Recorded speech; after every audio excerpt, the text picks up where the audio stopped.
জাতীয় স্মৃতিসৌধে বিএনপির ভারপ্রাপ্ত চেয়ারম্যান তারেক রহমানের পক্ষে শ্রদ্ধা নিবেদন করেছেন বিএনপির নেতৃবৃন্দ। সূর্যাস্তের আগে পৌঁছানো সম্ভব না হয় নিয়ম অনুযায়ী বিকাল 5টা 6 মিনিটের দিকে তারেক রহমানের পক্ষে এ শ্রদ্ধা জানানো হয়।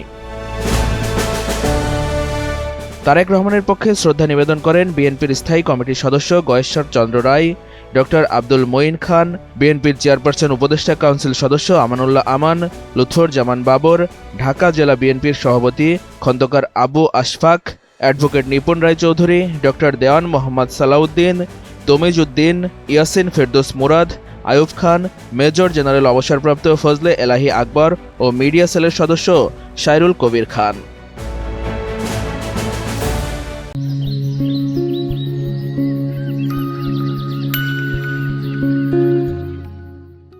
গতকাল 25 ডিসেম্বর দেশে ফেরার পরদিন আজ শুক্রবার 26 ডিসেম্বর বাবা বিএনপির প্রতিষ্ঠাতা ও সাবেক প্রেসিডেন্ট জিয়াউর রহমানের কবর জিয়ারত করতে যান দলটির ভারপ্রাপ্ত চেয়ারম্যান তারেক রহমান।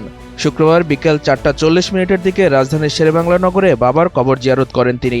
বাবার সমাধি থেকে সাভার জাতীয় স্মৃতিসৌধের উদ্দেশ্যে রওনা হন তারেক রহমান।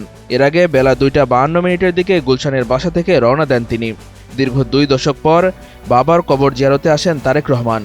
এর আগে সর্বশেষ 2006 সালের 1 সেপ্টেম্বর বিএনপির প্রতিষ্ঠাবার্ষিকী উপলক্ষে বাবার কবরও জিয়ারত করেন তিনি।